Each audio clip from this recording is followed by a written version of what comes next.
The sky above planet Jariva was orange and heavy with clouds. Dust floated through the air and giant machines rolled over the golden fields like monsters made of metal.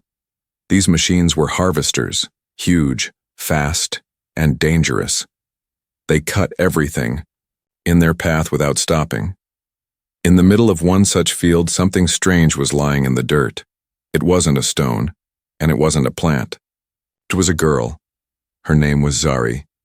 She was young, with pale violet skin, long white hair, and soft silver markings on her cheeks. Her hands were tied tightly behind her back with old rope. Her ankles were bruised. Her body was weak. Her family had left her there, alone, afraid, and forgotten. She couldn't move. She could barely breathe. The chains around her wrists cut into her skin. Her lips were dry and her eyes were half open, staring at the sky. She didn't cry. She had already cried for hours before the sun rose, and now she was silent. In the distance, the sound of spinning blades filled the air. A harvester was coming. Its loud hum made the ground shake. Its sharp arms spun like wheels of death. Every creature in the field ran from it. But Zari, she couldn't even lift her head. The machine was getting closer. Far away, on a small hill outside the village, an old human farmer named Callan was standing near his fence. He was tall, strong, and sunburned. His clothes were old, his boots full of dust. He wiped the sweat from his face and looked at the field through his binoculars. He wasn't expecting to see anything. But then, he paused. Something strange was lying in the middle of the field. It looked like a person, but no one was allowed out there during harvest time. It was too dangerous. Callan zoomed in with his binoculars. He saw chains. He saw movement. His heart stopped for a second. "That's not a sack. That's a child," he said to himself. Without wasting a second, he dropped the tools in his hand and ran. He didn't think. He didn't ask questions. He just ran, faster than he had in years.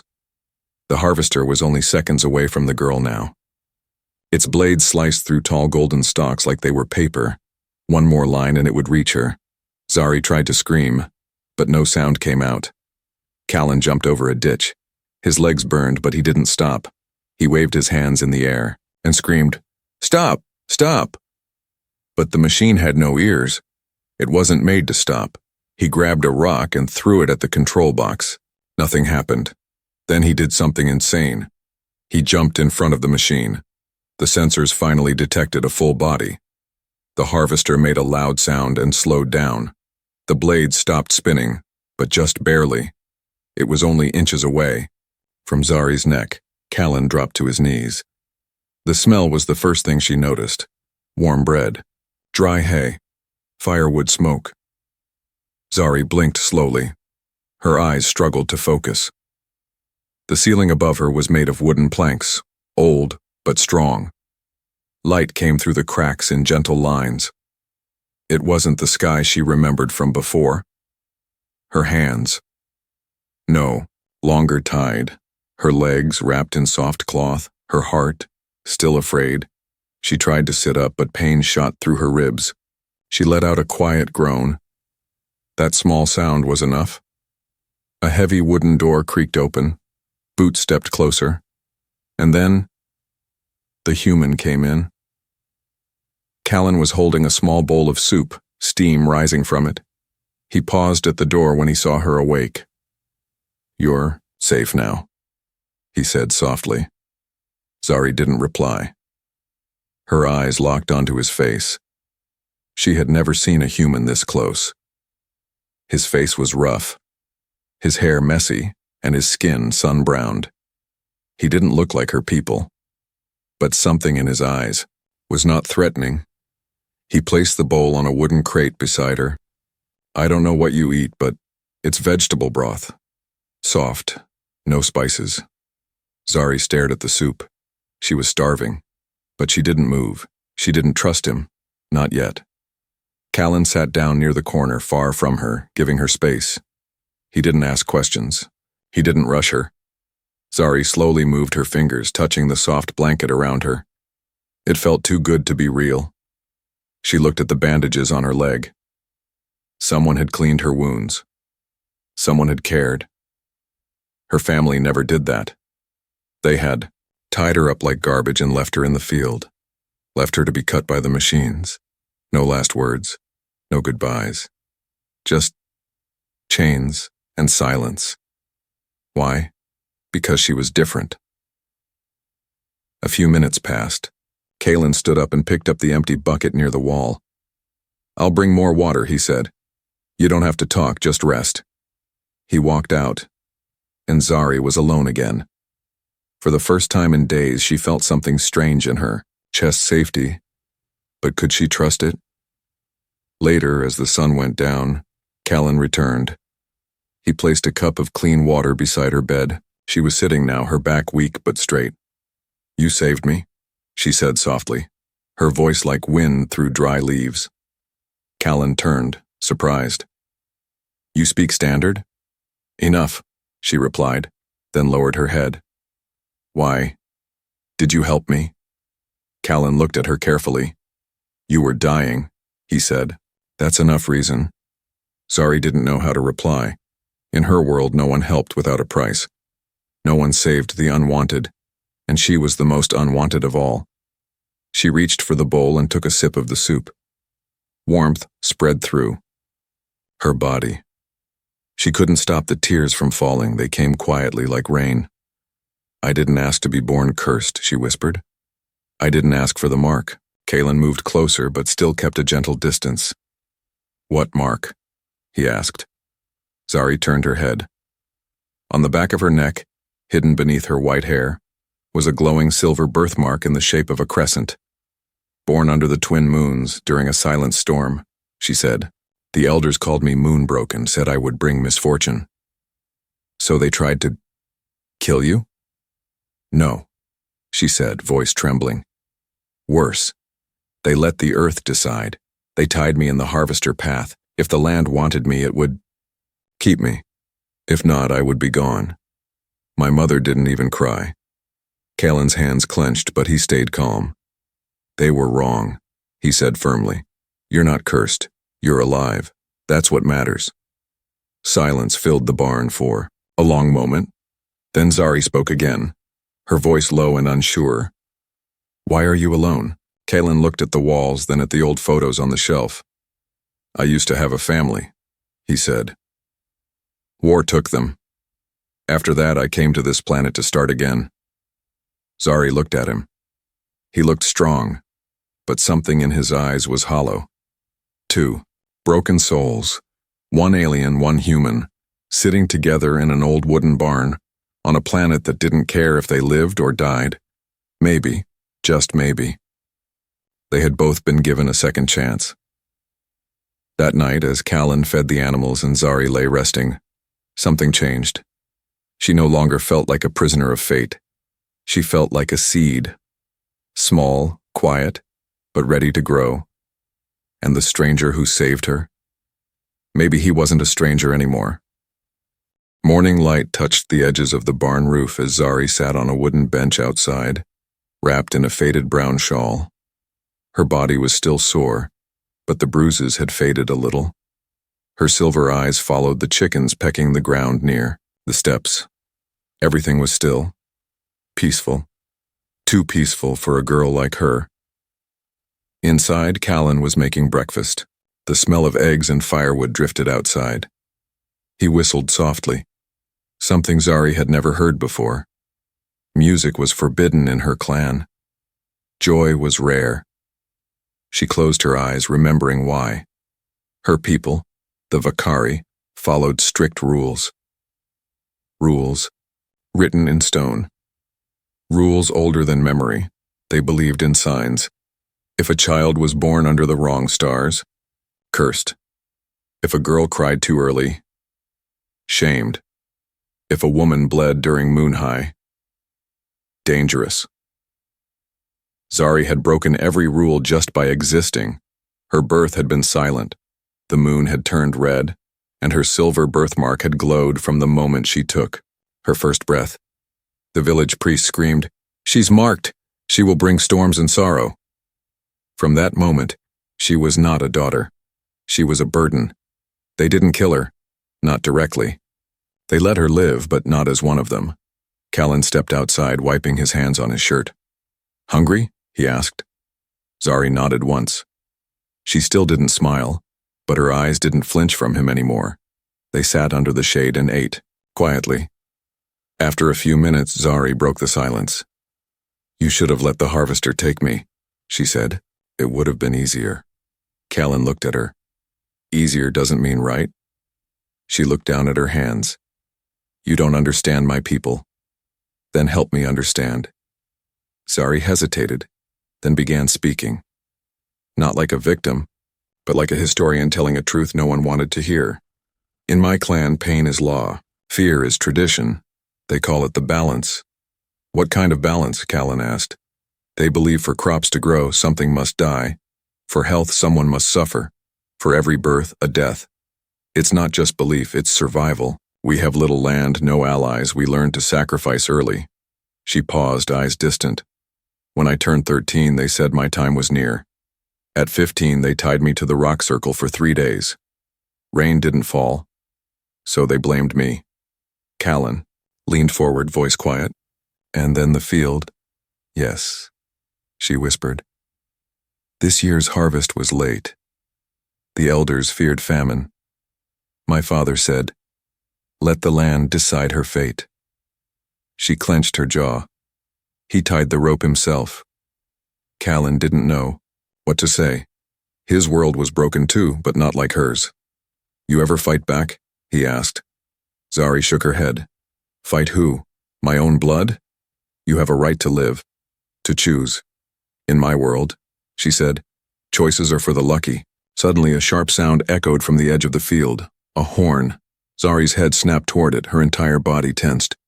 No, she whispered. They're looking for me. Callan stood up, alert. Who? The wardens. The clan sends them to bring back those who escaped their fates. But you didn't escape, I pulled you out. They don't care. To them I am property, a failed offering, a threat to the crop. Callan's eyes darkened. They won't take you. Zari looked at him, trembling. They always do. No one ever hides from the wardens. Then they haven't met me. Callan moved quickly. He took her inside, pulled a panel in the barn floor open, revealing an old irrigation crawlspace. Hide here, stay quiet, don't come out unless I call your name twice. Zari crawled in, her hands shaking. Before he closed the panel, she grabbed his arm. You don't have to do this, she said. I know, he replied. But I want to. Their eyes met, and for the first time something passed between them. Not pity, not fear. Trust. Outside, dust clouds rose at the far end of the field. 2 tall figures in bone-white armor stepped off a black transport craft. Long spears, cloaked faces, Vakari wardens. They moved toward the barn. Inside, under the floor, Zari held her breath. She had told him the law.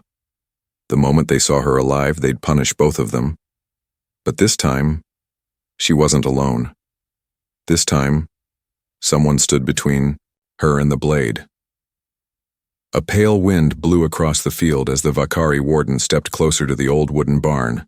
Their cloaks dragged behind them, white like dried bone, silent like death. They didn't knock. They didn't speak. They simply stood. Inside, Callan watched from the front doorway. His hand rested near the shotgun hanging beside the wall, but he didn't reach for it. He wasn't a killer. He was a farmer, a protector. What do you want? He called out. One warden lifted his head. A low voice came from behind the mask. We come for what belongs to the clan, the cursed one. Callan kept his face calm. No one here by that name. The second warden stepped forward, lifting a strange metal rod. It glowed with faint blue runes. The field told us otherwise. Her scent lingers. We are not asking. Callan's jaw tightened. You walk on my land. You don't give orders here. For a moment everything went quiet. Even the wind stopped. Then the first warden tossed something at Callan's feet. A small bundle of dried leaves, burned at the edges. Twisted symbols drawn in red ink covered the cloth wrapping. Clan warning magic. If she stays, the warden said coldly, this land will rot. Your crops will die. Your name will be cursed. They turned and walked away, vanishing into the tall grass without another word. But the warning stayed, and so did the smoke. Under the floorboards, Zari was still hidden, barely breathing. She had heard everything, every word, every threat. Her hands were clenched tight around her knees. They had found her even here, even with him. That night, Callan sat outside by the fire. The burned warning bundle still lay on the stone nearby. The firelight flickered across his tired face. Zari stepped out of the barn slowly. Her legs were weak, but she was no longer hiding. They won't give up, she said. I know, Callan replied. They'll ruin your land. The village will turn against you. It's not just about me anymore. He looked at her and smiled faintly. You think this land hasn't seen ruin before? Zari didn't answer. I came here to escape war, Callan continued. I buried a wife and son because of people who believed blood brings peace. I won't let them take another life based on lies. But you don't understand, she said, voice trembling. If I stay, your life will be burned. Callan stood and placed a small satchel into her hands. Inside it were seeds, sunbeans and root bulbs. These grow only if they're planted with care, he said. No curse can stop them. You'll plant them with me tomorrow. That's our answer to their threats. Zari looked at the seeds, then at his eyes. For the first time in her life, someone had answered fear with hope.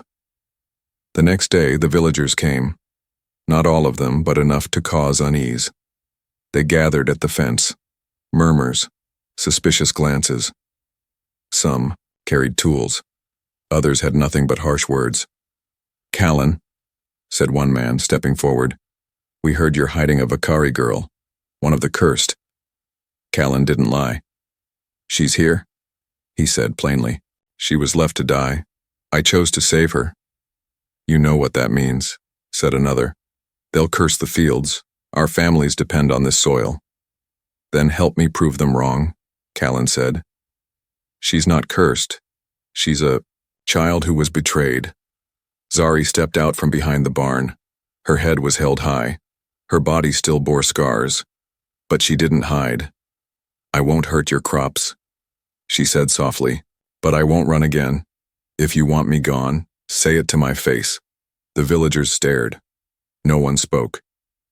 They turned and walked away, not all in anger, some in doubt, some in silence. That night, Callan found a clay jar by the fence. Inside were fresh carrots and 2 loaves of bread. No name, no note, just a quiet sign that not all hearts were hardened. Zari sat by the window staring at the stars above. They won't stop, you know, she said. Neither will I, Callan replied, fixing a broken lantern. What if they send more, next time? Then we build stronger fences. And if they burn your house, then we plant again. Zari smiled faintly for the first time, not because she believed everything would be fine, but because someone finally believed in her. The sun had not yet risen. The world was cold and quiet, wrapped in the final breath of night. A thin fog rolled across the golden field like ghost smoke. In the barn, Zari opened her eyes. Something inside her felt wrong. A sharp tug in her chest. A warning something was coming. She slipped from her blanket and stood near the wooden wall. She didn't hear anything, but she felt it. She always felt the wardens before they arrived. Outside, Callan was already awake. He hadn't slept much. Sat near the fence with his rifle across his knees, his dog Luma by his side. The dog growled softly. That was all the sign he needed. They were close. From the shadows between trees, the hunters arrived. Not like the last 2, these were elite wardens, dressed in dark cloaks instead of white. Their armor was built for silence, not ceremony. They didn't come to speak. They came to take. One crouched low to the dirt, pressing 2 fingers into the ground. He sniffed the air and looked toward the barn. "She's here," he whispered. The leader nodded. "We take her. Quiet. If the human resists, end him." Zari rushed to Callan's side. "They're here," she said breathlessly. "Real ones, not just messengers." He nodded once, calm. "Go to the tunnel, the one under the east side. I'll hold them off." "I won't leave you." "I'm not asking," he said. "I'm protecting." Zari hesitated, then grabbed his hand. "Don't die." He gave her a soft smile. "Not planning to." She ran. The hunters moved fast, 3 of them circling the barn, one moving straight through the crop lines, like wolves, like shadows. One climbed the barn's roof. Another slipped behind the silo. Callan didn't wait. He fired once, loud and sharp, into the air. The blast echoed across the hills. "I know you're out there," he shouted. "You want her? Come and try." That shot wasn't meant to kill.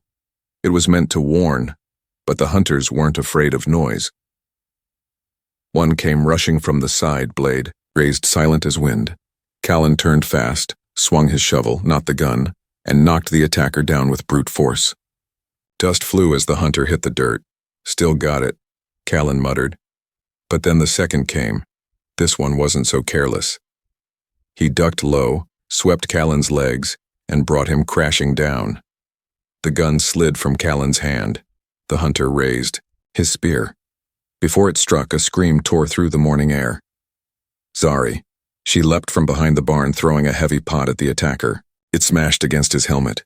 He stumbled. She ran to Callan and helped him up. "I told you not to come out, and I told you I'm not leaving you." They ran into the barn, slamming the doors behind them. Callan barred it with an iron beam. Outside, the hunter circled. They weren't done. Inside, Callan gave her a small box. "Open it," he said. Zari opened the lid and gasped. Inside was a glowing stone, green and alive with energy. "What is this?" "My wife's last gift. A shield emitter. I've never used it." "You're giving it to me?" Callan looked her in the eyes. "If they break through, press this button. It will create a field around you, enough to hold for 10 minutes. What about you?" "I'll keep them busy." Tears filled her eyes. "You're not my blood. You don't owe me anything." "I'm not your blood," he said, "but I chose you, and that's stronger." The barn shook as something crashed into the doors. Then again. Harder. They were breaking in. Zari looked at the device, then at Callan. "No," she said. "We fight together." And for the first time, Callan saw something bright in her. A fire she didn't know she had. A light born not from birth, but from survival. The door exploded inward. The final fight had come, and this time, Zari wasn't running. The barn doors shattered and the hunters stormed inside. Smoke and dust filled the air. Blades flashed. Shadows moved fast. Zari stood beside Callan, heart pounding. Her hands trembled, but her feet did not move. This time she wouldn't run. She wouldn't be tied again, wouldn't be offered like meat to machines. The first hunter came at them with a curved blade. Callan grabbed a metal rake and blocked the strike. Sparks flew. He twisted and slammed the hunter into a post, breaking it with a loud crack. But a second hunter was already behind him. Zari screamed, "Behind! You!" Callan turned too late. The spear struck deep, into his side. He fell to his knees, coughing blood. "Callan!" Zari cried. The pain hit him hard, but he clenched his jaw. "Run now," he grunted. But she didn't move. She dropped to her knees beside him, her hands shaking as she pressed them against the wound. "Don't you leave me too," she whispered. The third hunter approached slowly. He was the leader. Taller, heavier armor, blade shaped like a fang. "Girl," he growled, "you were marked to die. You delay the balance." Zari stood, her body between him and Callan. "I am not marked. I am alive. You shame your bloodline. They shamed themselves the day they left me." The hunter raised his blade. Zari held out her hands. The shield emitter Callan had given her began to glow. A wall of green energy formed between her and the blade. The hunter struck. The shield cracked, but held. Zari screamed, not in fear, but in Rage, for every girl they threw away. For every child they called cursed. She stepped forward. They called me a burden. She threw a punch, powered by the shield's last spark, but he called me family. Her fist connected with the hunter's chest. There was a flash of green light, and the hunter flew backward through the barn wall. Silence. The other two hunters looked at her now with something they never expected to feel. Fear. Zari turned to Kalen. His eyes were fluttering shut. No, no, no, she whispered. She pressed her hand to his chest. I need you. His voice was faint. You're stronger than you think, she cried. I'm strong because of you. Suddenly, hoofbeats, voices. The villagers had come. Dozens of them, men and women with axes, pitchforks, and farm tools. They saw the blood, saw the girl standing over the wounded human who had protected her. The oldest villager stepped forward. We heard the shot, we saw the smoke. Zari looked up, eyes full of pain and fire. Help him, please, I'll go if you just save him. The old woman looked at the others. No, she said firmly. We save you both. The hunters, seeing. The crowd made a sharp clicking sound. It was a call for retreat. They vanished into the rising sun. The fight was over, but the cost still bled on the dirt.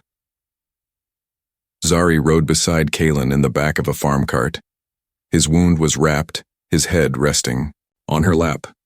Villagers followed with quiet steps. No one called her cursed. No one asked her to leave. Some even looked at her with something new in their eyes. Respect.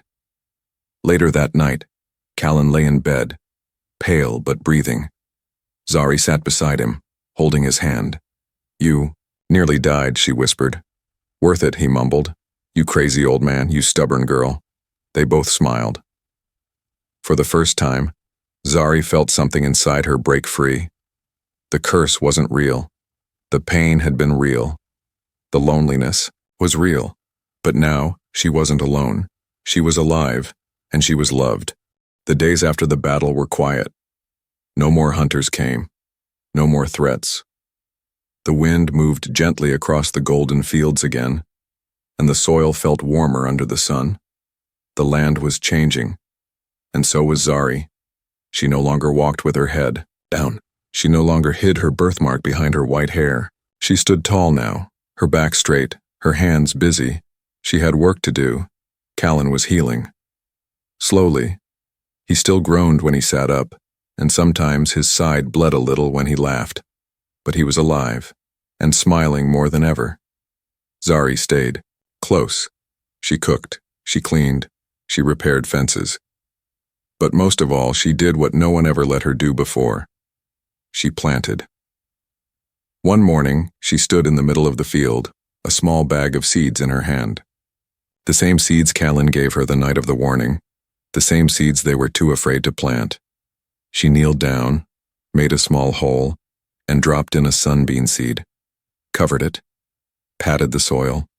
Again and again, row by row, her fingers sank into the dirt like they belonged there. For years they called her cursed. Now, her hands gave life. The villagers watched from a distance at first, unsure, curious, but day after day they saw the green shoots rise, faster than expected, healthier, stronger. No insects came, no storms, no rot, just life. One woman came to her one afternoon and handed her a small basket of sweet fruit.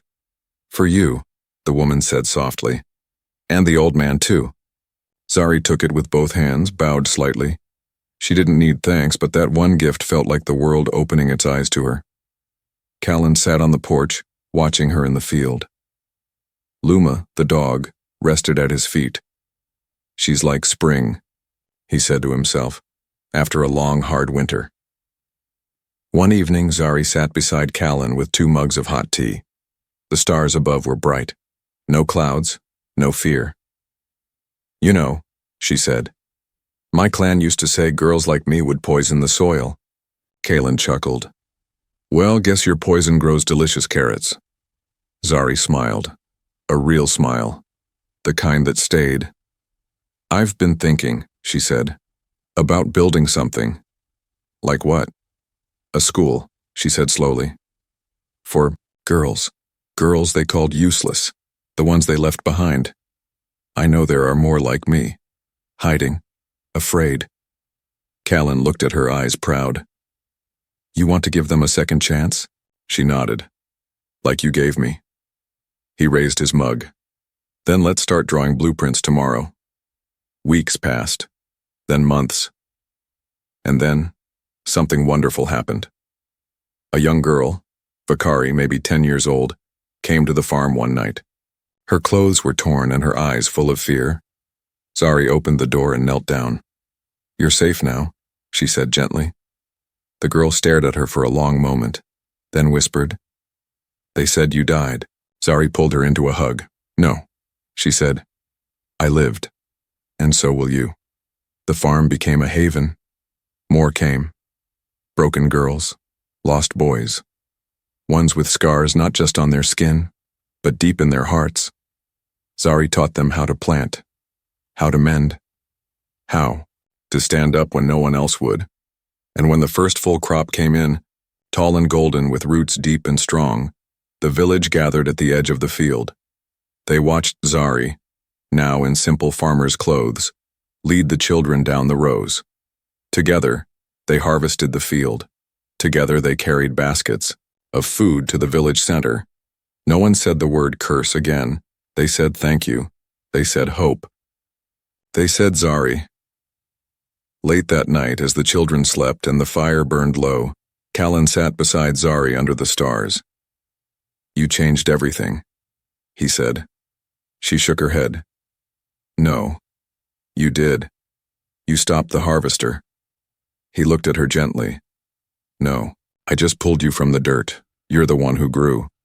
And somewhere deep in the soil beneath their feet, the land held no memory of pain, only of seeds, and the girl who dared to plant them.